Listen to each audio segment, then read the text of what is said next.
ഇപ്പോൾ ജമ്മു കാശ്മീരിൽ നടന്ന ഭീകരാക്രമണത്തിൽ തങ്ങൾക്ക് ഒരു പങ്കുമില്ല എന്നാണ് പാകിസ്ഥാൻ പറയുന്നത്. പാകിസ്ഥാന്റെ പ്രതിരോധ മന്ത്രിയൊക്കെ അപ്രകാരമാണ് പറയുന്നത്. പാകിസ്ഥാൻ മാധ്യമങ്ങൾ, ഈ സാമാറ്റിയോ അങ്ങനെ അങ്ങോട്ടൊക്കെ കുറെ മാധ്യമങ്ങളുണ്ടല്ലോ, അവരൊക്കെ തന്നെ ഇന്ത്യയുടെ കോൺസ്പിറസിയാണ് പാകിസ്ഥാൻ ഇതായിട്ട്, ഇതിൽ പാകിസ്ഥാന് പങ്കൊന്നുമില്ല, എന്നാൽ ഇന്ത്യ പാകിസ്ഥാന് പങ്കുണ്ട് എന്ന് വരുത്തി തീർക്കാൻ ശ്രമിക്കുകയാണ് എന്നൊക്കെ പറഞ്ഞുകൊണ്ട് ന്യൂസുകളൊക്കെ അടിച്ചടിച്ചിറക്കുന്നുണ്ട്. അപ്പോൾ പാകിസ്ഥാനിൽ ഒരു പാനിക് സിറ്റുവേഷൻ ഇപ്പോൾ ഉണ്ട്. ഇത് വേറൊരു കാരണം എന്താണെന്ന് വെച്ചാൽ, ഇപ്പൊ ഇന്ത്യയുടെ പ്രധാനമന്ത്രി നരേന്ദ്രമോദി സൗദിയിലെ പോകുന്ന സമയം നോക്കിയാണ് ഇവർ ഒരു ആക്രമണം നടത്തിയത്, അദ്ദേഹത്തിന്റെ അസാന്നിധ്യത്തിൽ.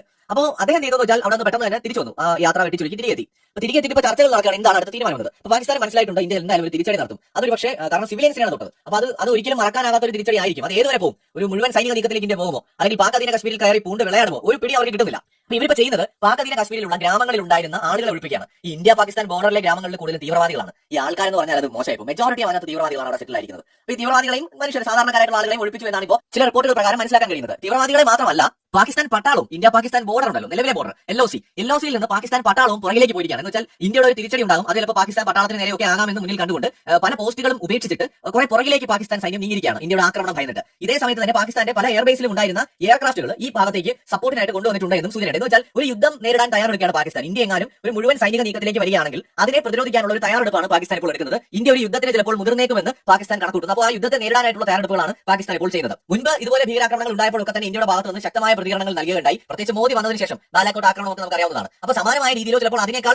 വളരെ കടുത്ത രീതിയിലുള്ള ഒരു പ്രതികരണം ഇന്ത്യയുടെ ഭാഗത്ത് നിന്ന് ഉണ്ടാകാനുള്ള എല്ലാ സാധ്യതയുണ്ട്. പ്രത്യേകിച്ച് ഇപ്പോൾ ഈ പാകിസ്ഥാൻ മാധ്യമങ്ങൾ നമ്മൾ റെഫർ ചെയ്യുമ്പോൾ മനസ്സിലാവുന്നത് ഇസ്രായേൽ മാതൃകയിൽ ഒരു വലിയ ആക്രമണം പോലും ചിലപ്പോൾ ഇന്ത്യ നടത്തും എന്ന് അവർ ഭയപ്പെടുന്നുണ്ട്. ഇന്ത്യ എന്താണ് പ്ലാൻ ചെയ്തിരിക്കുന്നത് നമുക്കറിയില്ല. ഇന്ത്യ ഡയറക്റ്റ് അറ്റാക്ക് ആണോ പ്ലാൻ ചെയ്തിരിക്കുന്നത്, അല്ലെങ്കിൽ മറ്റേതെങ്കിലും രീതിയിൽ ഇതിന്റെ പിന്നിൽ പ്രവർത്തിച്ചവരെ ആക്രമിക്കാനാണോ ഇന്ത്യ പദ്ധതി ഇടുന്നത് എന്ന് നമുക്ക് വ്യക്തമല്ല. ഇതേ അവസ്ഥയാണ് പാകിസ്ഥാനും. എന്തായിരിക്കും ഇന്ത്യ ചെയ്യുക എന്നത് അവർ വല്ലാതെ ആശങ്കപ്പെടുത്തുന്നുണ്ട്. ഇന്ത്യൻ ഗവൺമെന്റിനെയും മിലിറ്ററിയെ സംബന്ധിച്ചിടത്തോളം ഇന്ത്യക്കാരായിട്ടുള്ള മനുഷ്യർക്ക് തീർച്ചയായും ബോധ്യമാകുന്ന ഒരു പ്രതികരണമാണ് ഇന്ത്യയിൽ നിന്ന് ഉണ്ടാകേണ്ടതെന്ന് അവർക്ക് അറിയാം. സോ അതുകൊണ്ട് തന്നെ നമുക്കറിയില്ല ഇത് എങ്ങനെയായിരിക്കും ഇനി മുന്നോട്ട് പോകാന്നുള്ളത്. വലിയ ആശങ്കയുണ്ട്. കാരണം ഇന്ത്യയുടെ ഭാഗത്ത് നിന്ന് ഒരു വലിയ ആക്രമണത്തിലേക്ക് പോകുമോ, അങ്ങനെ പോയി കഴിഞ്ഞാൽ അതൊരു വലിയ യുദ്ധത്തിലേക്ക് നീങ്ങുമോ, അത്തരം സാഹചര്യങ്ങളെല്ലാം നിലവിലുണ്ട്. കാരണം ഇന്ത്യയിൽ വലിയ രീതിയിലുള്ള പ്രഷർ ഗവൺമെന്റിന്റെ മേലുണ്ട്. കാരണം നമുക്ക് ഒട്ടും സഹിക്കാൻ പറ്റുന്ന കാര്യമല്ല ഇത്. എല്ലാ പരിധികളും ലംഘിച്ചിരിക്കുകയാണ്. ഇപ്പോൾ നമ്മുടെ ടൂറിസ്റ്റുകൾ പീസ്ഫുൾ ലൈഫ് ആസ്വദിക്കാനായിട്ട്, അല്ലെങ്കിൽ ജീവിതത്തിലെ നല്ല നിമിഷങ്ങൾ സ്വപ്നം കണ്ടുപോയ മനുഷ്യരാണ് കൊന്നുകളയത്. ഇത് ഒരു തരത്തിലും ഇന്ത്യയിലെ ജനങ്ങൾക്ക് ക്ഷമിക്കാൻ കഴിയുന്ന ഒരു തെറ്റല്ല. ഒക്ടോബർ 7 ഇസ്രായേലിന്റെ ഉള്ളിൽ കയറിയിട്ട് ഹമാസ് നടത്തിയ ആ ഒരു ആക്രമണത്തിനോട് വളരെയധികം സാദൃശ്യം ഇതിലുണ്ട്. കാരണം ഇപ്പോൾ നമുക്ക് അറിയാൻ കഴിയുന്നത് ഈ ഒരു മേഖലയിലേക്ക്, ഇപ്പോൾ ഈ ആക്രമണം നടന്ന റീജിയനിലേക്ക് കുതിരയുടെ സഹായത്തോടെ മാത്രമേ പോകാൻ പറ്റൂ. ധാരാളം കുതിരകൾ അവിടെയുണ്ട്. ഈ കുതിരക്കാർക്കിടയിൽ ആരെങ്കിലും ഒക്കെ സഹായിക്കാതെ ഇവിടെ വരുന്ന ടൂറിസ്റ്റുകളെ കുറിച്ച് ഇത്രയും ഡീറ്റെയിൽ ആയിട്ടുള്ള കാര്യങ്ങൾ ഒരിക്കലും തീവ്രവാദികൾക്ക് അറിയാൻ കഴിയില്ല. തീവ്രവാദികൾ ഈ ഫോറസ്റ്റ് ഏരിയയിൽ നിന്ന് ബൈക്കുകളുടെ സഹായത്തോടെ എത്തിയെന്നാണ് മനസ്സിലാക്കാൻ കഴിയുന്നത്.